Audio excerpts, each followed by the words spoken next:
Setting up those different strategies and setting up all those, the email, the flows and the workflows and your emails and all of that stuff, like transitioning a business, I thought of it as like, I'm starting a brand new business. I'm not just making art, I'm not just selling it, right? And that can be applicable in any business. Like, you're not trading your photography or the exchange of time for money, right?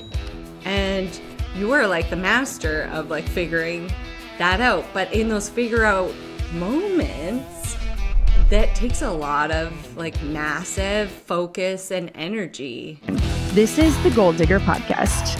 I am absolutely thrilled about today's conversation with an amazing Gold Digger Podcast listener, Brandi. Brandi, welcome to the show, and thank you for coming on for a coaching session. No, thank you for having me. I actually couldn't believe that you reached out when your team member, Christy, was like, hey, Brandi, we want to fit you in on Wednesday. Can you make it? And I was like, this is not real. Because, like, a lot of times those things aren't, right? Like, they're like, yes, we'll steal your identity, actually.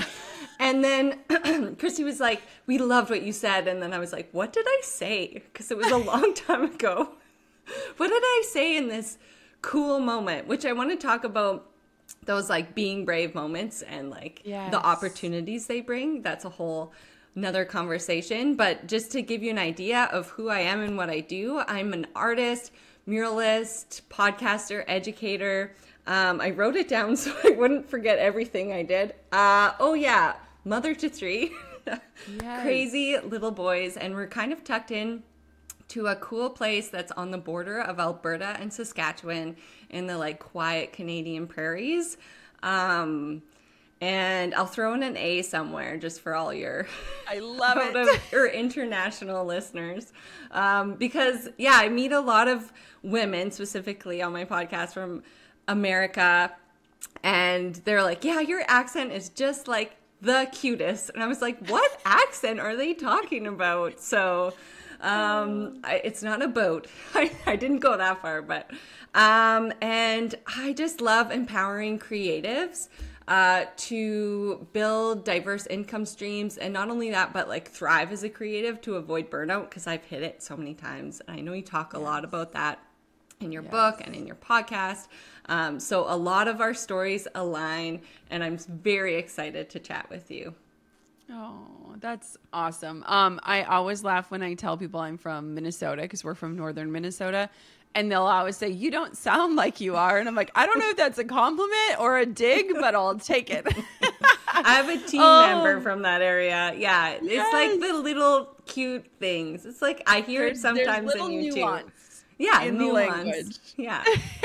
So let's dive on in and let's talk about some of the bigger topics that you want to cover today. And now that we've kind of laid the foundation of you and your business, let's dive on in. So what do you want to ask in today's session? My biggest questions are, obviously, like, I really connect with the whole grief and loss and using creativity as your outlet to get through those parts of your life. And I'll tell you why. In 2014, I was pregnant with my first son, Gus. And 6 months into that pregnancy, I actually lost my mother to cancer. And then a few years later, after our second son was born, we lost my father-in-law suddenly. And so creativity has always like been there for me, and I know it's been there for you. You quoted in your book, we are the sum of the total of our experiences. And I think our experiences, like such as heavy losses, kind of just, they build up who we are. Like, you're a stronger, more resilient woman and person, and so am I, from charging through that. But I wouldn't have gotten through it without my creativity, right? And those times of, so I want to hear about how creativity has empowered you to become stronger, or once you get through the grief, like moving forward, like what would you tell someone who's in a grief moment? Yeah, I love this question, and I'm so sorry for your losses. especially at such a tender time in your life, it's such a transformational journey of becoming a mom. It's so interesting to me because I often cling to this quote that I heard, and I don't know where it originated from, but that grief is a tunnel, not a cave. And I feel like that's such a powerful line for people that are in it, because it often feels like a cave that you're never going to climb out of. And when you realize that it is this tunnel and you can keep moving forward, I just always feel like that's such a powerful way of looking at it. And it's interesting because I think a lot of times when we are grieving, we can see some of our unhealthy tendencies come out to play. And for me, something that I am unpacking to this day in therapy is that I have this deep-rooted belief or this innate characteristic within me of like, if I just work harder, everything will be okay. And I know for me that when I went through those hard times of grief, I just threw myself into work because it was this distraction. And creativity was what was actually pulling me out of that and almost calling to me to like not go into that unhealthy like workaholic mode, because that felt like the only thing I could control at the time. And it's really interesting because I'm finding myself in a really unique phase of life right now that isn't rooted in grief, but in curiosity.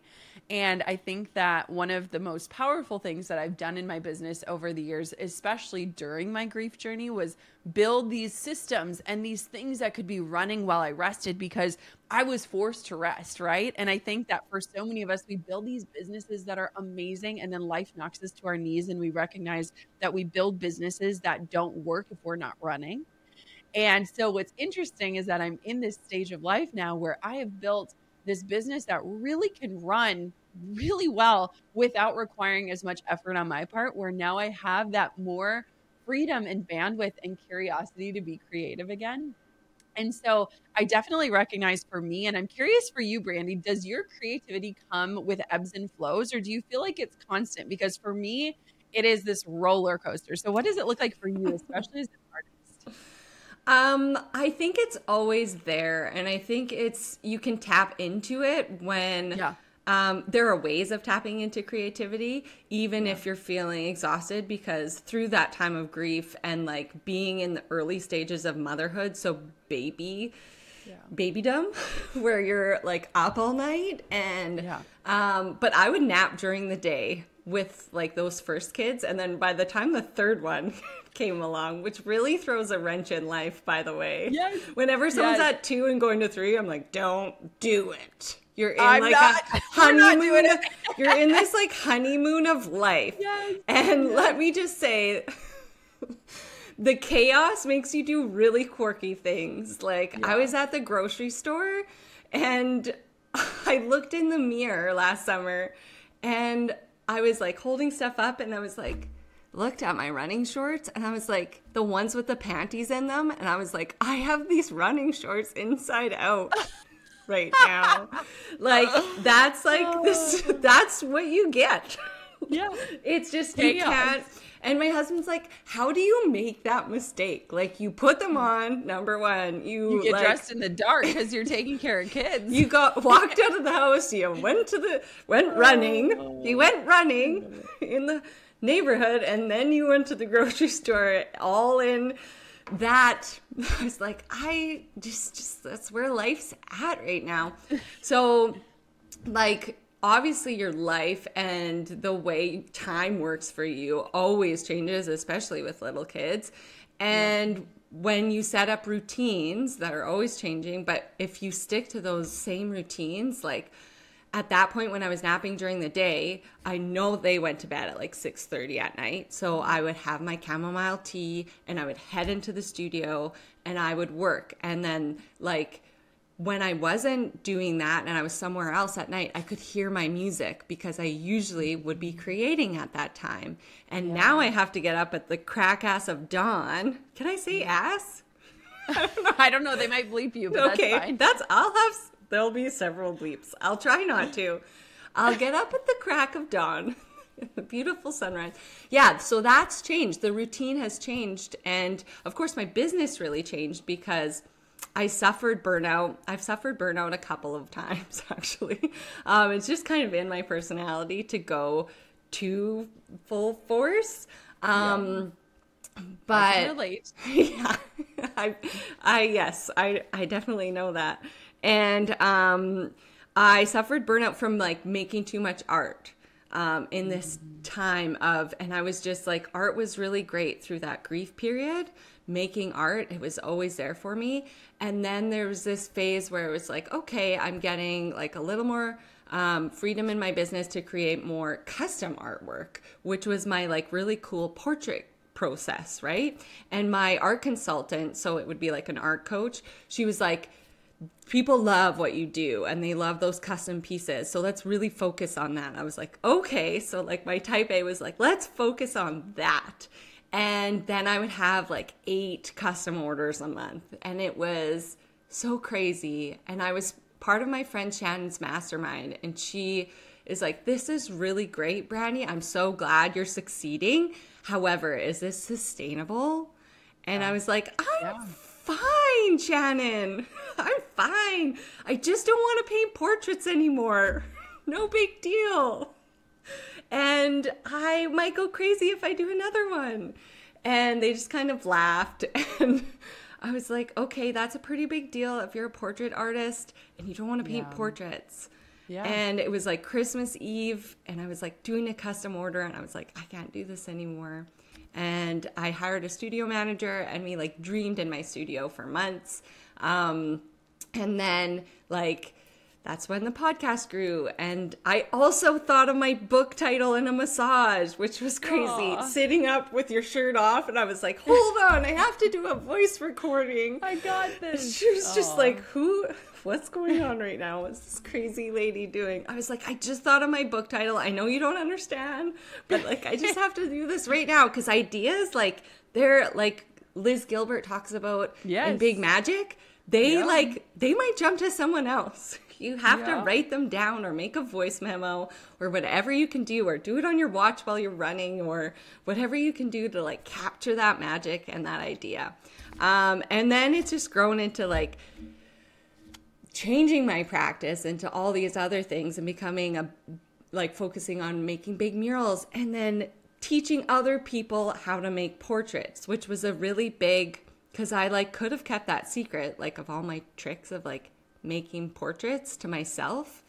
But then my friend came over one day, and this is a cool thing about creatives and how they work together. My friend messaged me. She's like, Ruby wants to draw portraits with you. She's a photographer, my friend Kristen. And she's like, Ruby wants to come draw portraits with you for her birthday. She was turning 12, and I was like, oh, cool. Yeah, no worries. She's like, I'll pay you. I was like, absolutely not. We'll trade. We'll do something. You can take pictures of us doing whatever. She's like, okay. And that morning I was like, Kristen, why don't you come over to the studio too? And we'll like make it a day. It'll be super fun. We'll hang out. And then I showed them my portrait method, and, they were so beautiful. I was like, these are better than mine. These are awesome. Aww. Like, I can teach people. And they like sent me throughout the weekend progress shots of their portraits, and they were so beautiful and amazing. And I was like, Kristen, do you want to come over next weekend and we'll record this together? She's like, I've never recorded anything. I was like, that's fine. I've recorded lots of stuff. I minored in film. We can do this. And so we made this portrait class. And that was like the start of like, I can be an educator and show people, and I can share what I know. And I'm not afraid of sharing my secrets, because it's going to empower other people to connect with their creativity. And it's like an expander. You know what I mean? Yes. But expanding your practice and creating multiple sustainable income streams, still you can suffer burnout. And I did again in February. So let's talk about it. That's what I need advice on, because, you know, setting up those different strategies and setting up all those like the email, the flows and the workflows and your emails and all of that stuff, like transitioning a business. I thought of it as like, I'm starting a brand new business. I'm not just making art. I'm not just selling it, right? And that can be applicable in any business. Like, you're not trading your photography, or you're always, it's the exchange of time for money, right? Yeah. And you are like the master of like figuring that out. But in those figure out moments, that takes a lot of like massive focus and energy. And I feel like if I don't do it right then, I'll lose the momentum, because that's kind of my personality. So I really need advice on that. Setting up like more automated and evergreen type things. Is that the question? I'm in that. Okay. I'm in that mode. That mode of doing that with web people, because I listened to your podcast on it was in the summer of like, I need a new website. I was like, that's why I have to be careful when I listen to you, Jenna, because I get so pumped up. You're like, I got to do all of it. Well, let's I need a new website. Down. Year and a half later. So here's the thing about automation and like creating more freedom. And honestly, I feel like there is a movement happening, especially with women entrepreneurs who maybe have already gotten results and they've already built successful businesses, but they're recognizing that the freedom aspect isn't there that they thought would be there. And I know for me, that was exactly what happened with wedding photography. I loved wedding photography, but if I didn't show up to shoot, I didn't get paid, right? And so I had built this model that required me to consistently show up. And when life wouldn't allow me to show up, then I had this really big, kind of scary awakening of like, I've built something really awesome, and yet it doesn't allow for me to be a human, right? And I think that this is something that so many successful women find is like, yes, I've gotten the success, or yes, I've gotten the results or the money or whatever we're judging success off of, but it's not giving me the life that I want. And I think that's a really powerful place to be. And I also think that a lot of times that burnout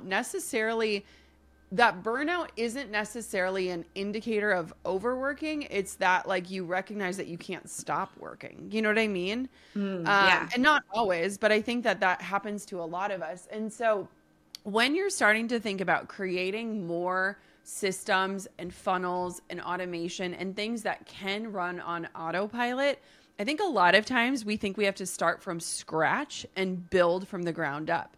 And the truth is that if you have already been getting results, you likely already have the framework for everything that you need to put it into automation. One way to very easily combat the fear, the feeling that you have to start from scratch, the scared feeling that comes with like, I need to like create everything and I don't even know where to begin. A way to combat that is to take an inventory of what has already been working and getting results for you.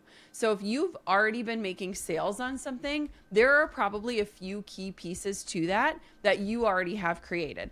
And so for me, one thing that I do, and I think this could work for any business and any offer, is if you do some sort of a live launch, whether you are a product-based business, service-based business, digital business, educational business, if you do some sort of launch, when I am creating for a launch, I am already thinking about how everything I'm creating will translate into an automated sequence. So for example, we just did a live launch of my program, the Pinterest Lab. We closed the doors on it. The doors are closed.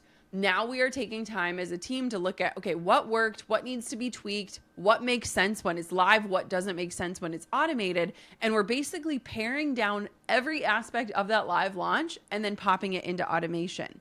And so what is beautiful is that you get to create, you get to test with a live offer, you get to assess, and then you just get to take the pieces that you've already built and tweak them slightly. And all of a sudden now you have that automated funnel. And so it doesn't feel like you're thinking with two different brains of like live launch and okay, now I've got to rebuild from scratch and here's what this is going to work. You're creating with this one mindset of like, I'm going to do the live launch to get the results and the insights. And then I'm going to take everything that worked and put it into automation. Now, one thing to note that a lot of people don't recognize is if you are going for a more automated business, a lot of times you will require ads to fuel it, right? Because the whole point of automation is that you don't have to be on the hamster wheel constantly talking about what you have to sell, right? And so I feel like a lot of people crave this automated business or this business that can run more on autopilot, not with no work. I don't think passive income truly exists in many cases, but a lot of times you need to have that initial entry point into a funnel that is already working. And so for us, that is paid ads. We do Facebook ads, we do Pinterest ads, we do Instagram ads. And so what's beautiful about it is if you do a live launch and you get results, you likely also get an income or money that can help fuel the automated efforts. And it's a lot less scary to put money behind ads when you know you're putting it towards something that is proven to work, right? It feels a lot less risky than running ads and being like, I have no idea if this is going to convert. I have no idea if I'm throwing money down the drain. It totally changes the whole thing. So I would just say that as you are thinking about it, I would start, Brandi, with your most sought after offer or your most profitable offer, looking at like Pareto's principle of like 10% of your efforts usually yield 90% of your results. I know that's totally not true for the multi-passionate people like you and I, where we do have like good chunks of the pie. But at the same point, to think of what is going to be the easiest offer to create some sort of funnel around or some sort of automation around. How do I get that one going? And then once that one is going and you're out of the weeds on that one, then you can create the next offer. Don't try to do it all in tandem where you're like, email number 1 for offer 1, 2, 3, 4, and 5 is this. Email number, like that's too much. That's too much for anyone. And the chances that you would actually have the bandwidth and the energy to optimize and assess it is pretty much zero if you're trying to put all the irons in the pot at the same time. And so, all right, irons in the fire, irons in the fire. Close enough. I was like, analogies are not what you're saying. But I would say like do one and get feedback from it. Start to pay attention to what works for it. And then a lot of times it is more rinse and repeat. Even if they're drastically different offers, you start to see like, oh, 3 emails works. Oh, 5 emails works. Oh, this entry point made sense. They wanted this freebie, which led in. Oh, they wanted straight to a webinar or a sales call. And so you start to kind of see these different trends that work for you and your audience.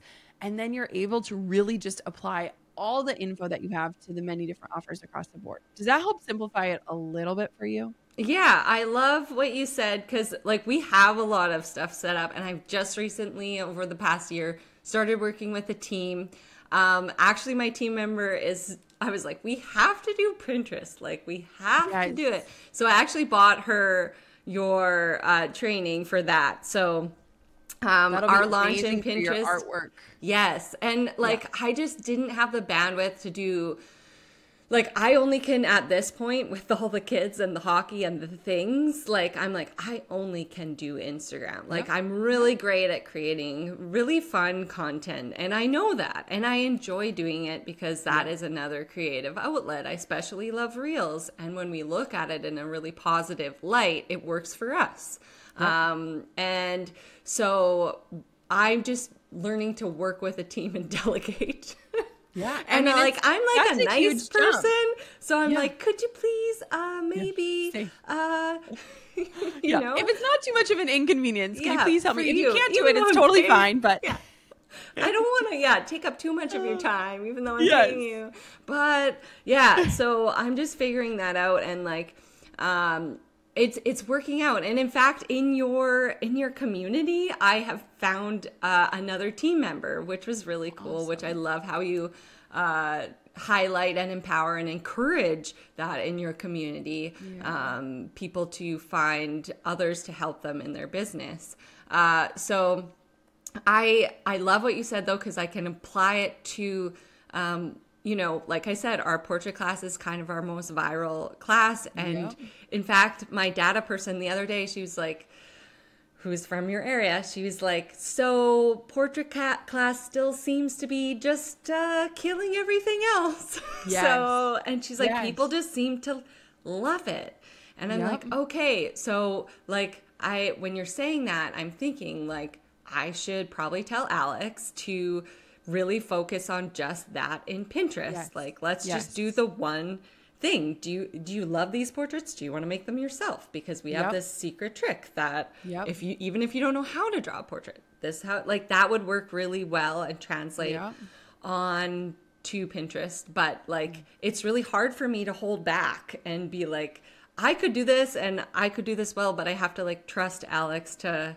Like, that's a big move. Like, how do you Should we talk about team? I want to talk about team, without, like, taking it all over, because I'm a sequencer, but I went into all the sequences and you know, which is important. You have to comb over your content and make sure it's your voice and and you. Yeah.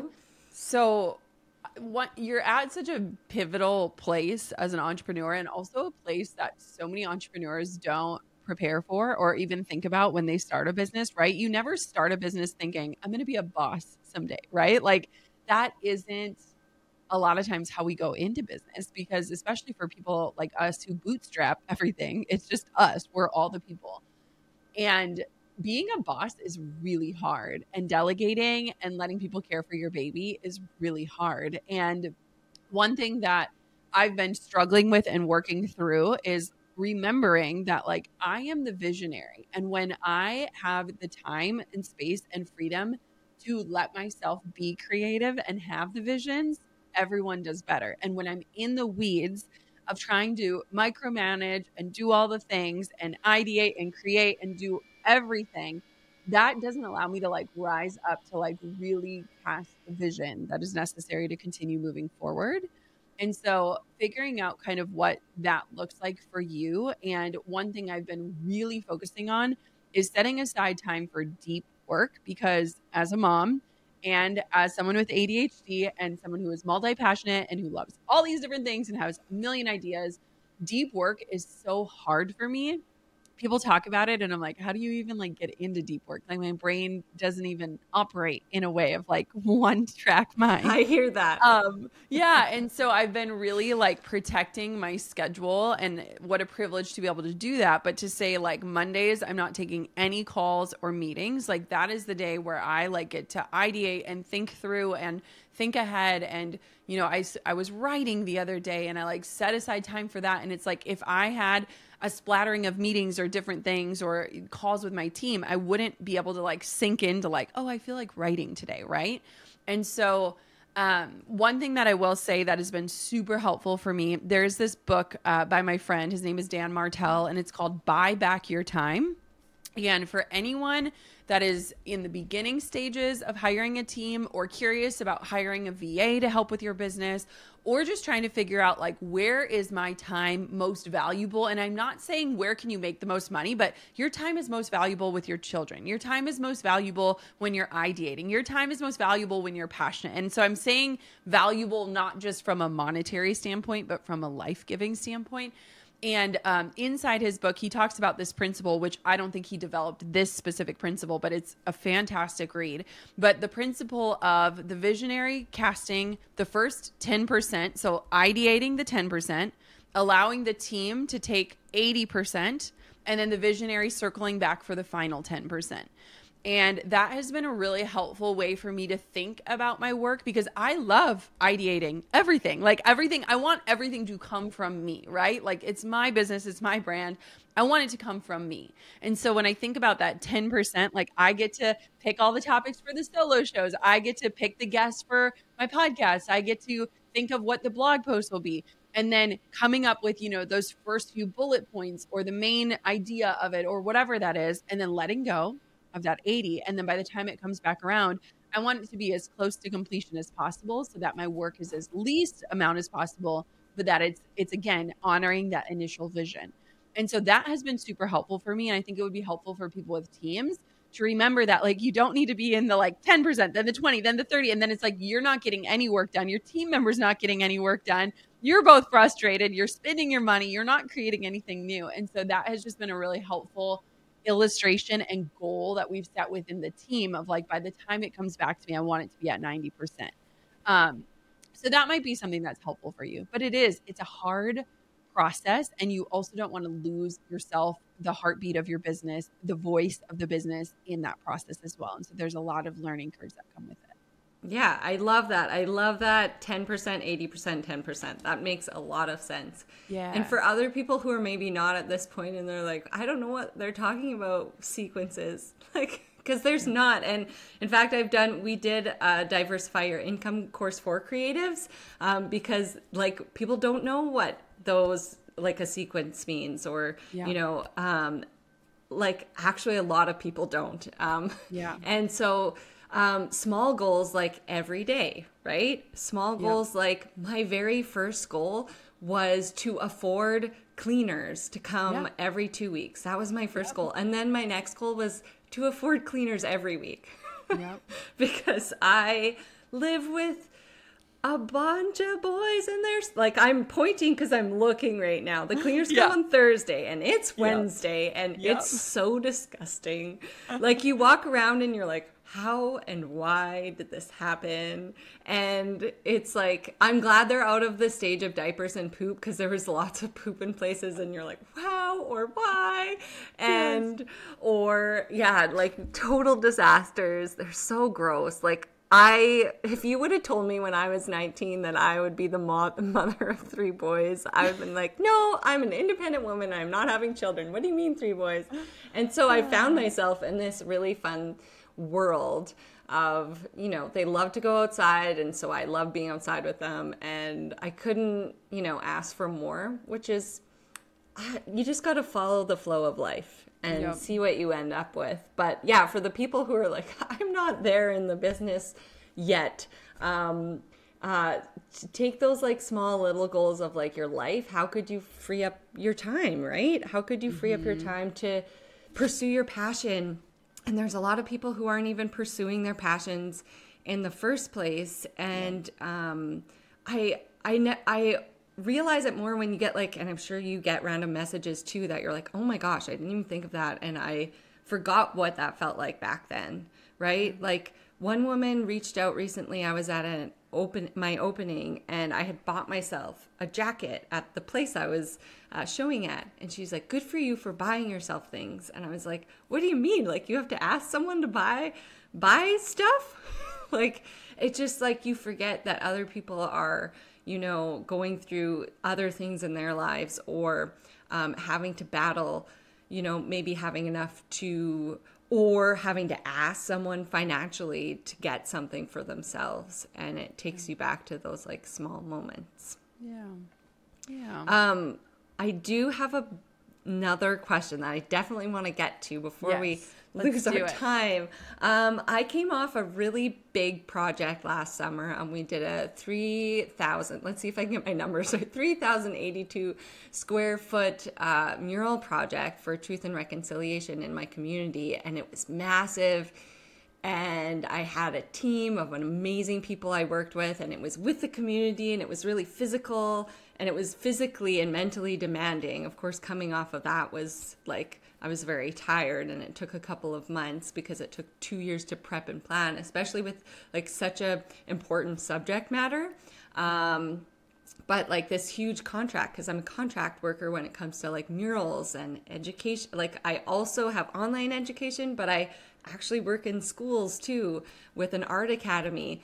People are probably losing track of what I'm doing, but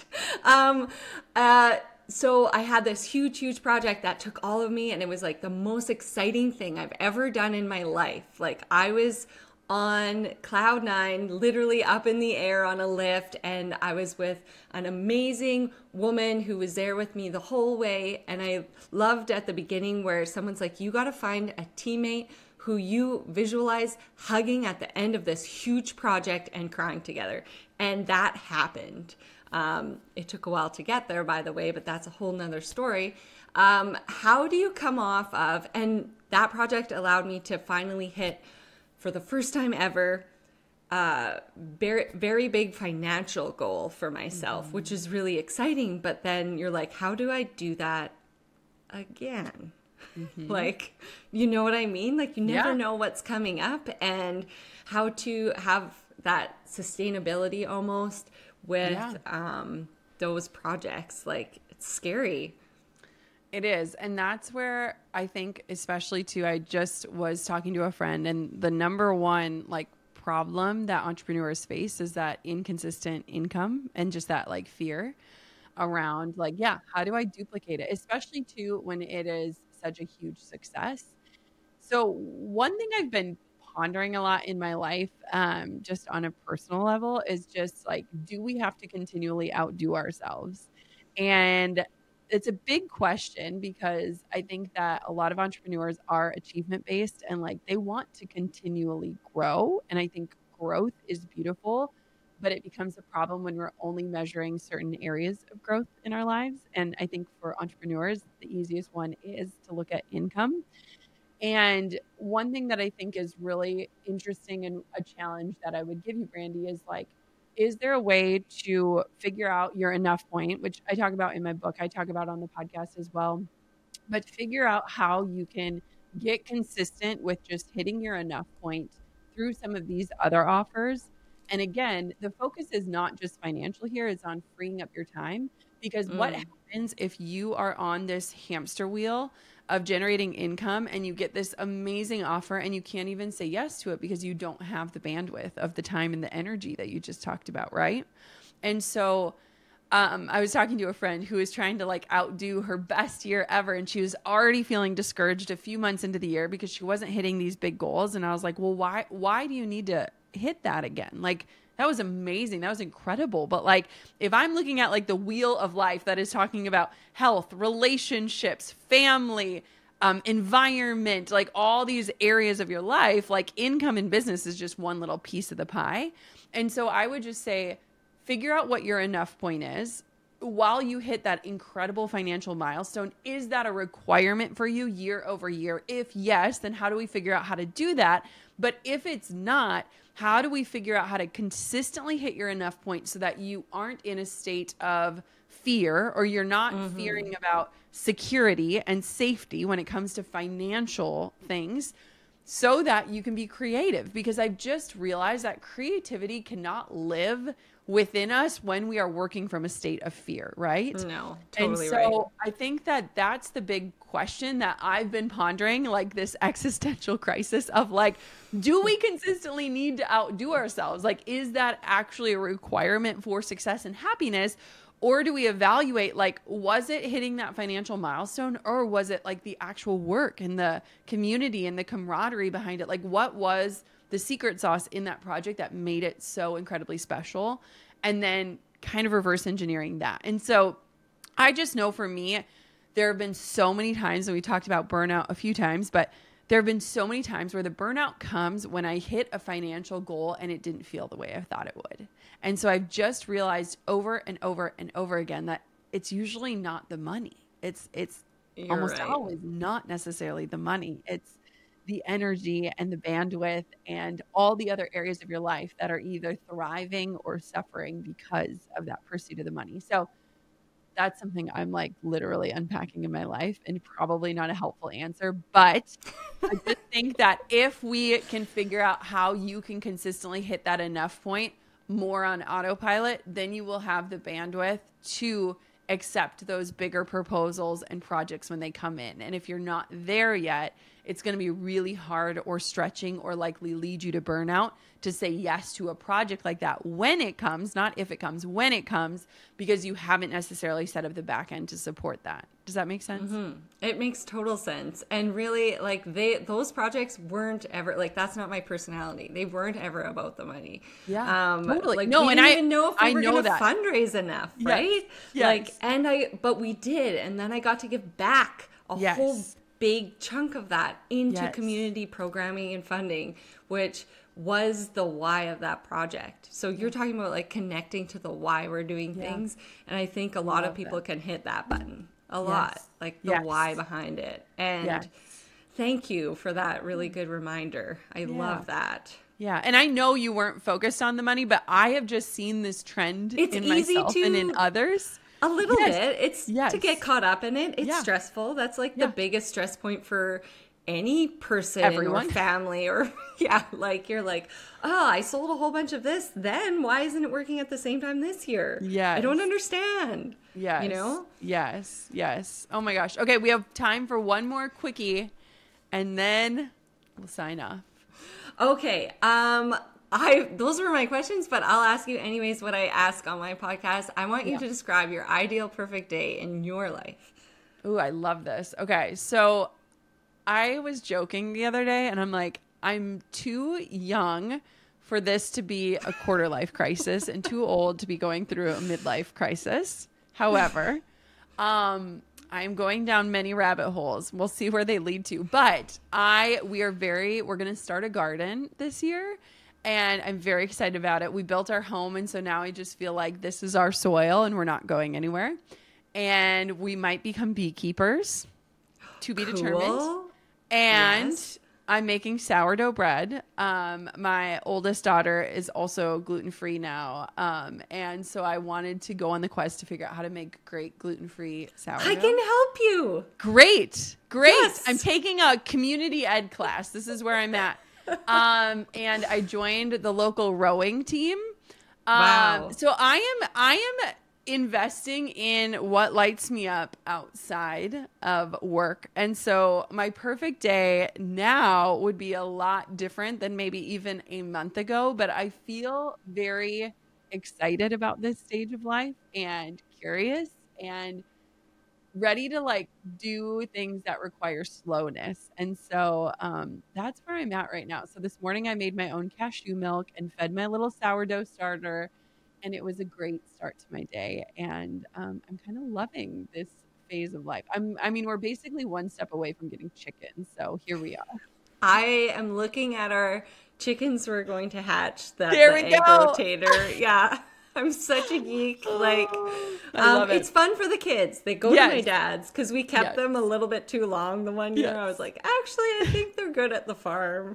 I love it. Brandi, where can everybody find out more about you and your work and connect with you? Everyone has to go check out your Instagram. Your work is absolutely stunning and colorful and inspiring. So give me all the places. Thank you. BrandiHofer.ca is where you can find all the information about me and the classes and our murals and what we do. But if you really want to, and I'm happy to chat anytime, I'm very active on Instagram at Brandi Hofer Studios. We're also on YouTube, and a lot of our Color Me Happy podcasts are on there. And I wrote my book, which I thought of the title in a massage as well. Color Me Happy, See Your Everyday Ordinary as Extraordinary.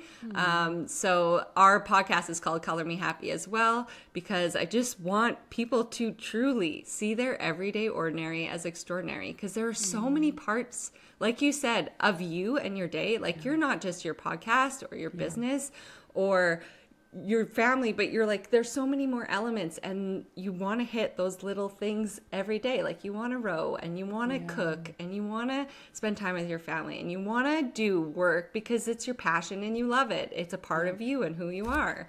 So I want to empower other people to take that path as well and like fit in all the good things, all the in parts. Life. Yeah, that make you. So thank you so much for coming on. This was awesome. I can't wait for everyone to listen in. Thanks, Brandi. Oh, thank you.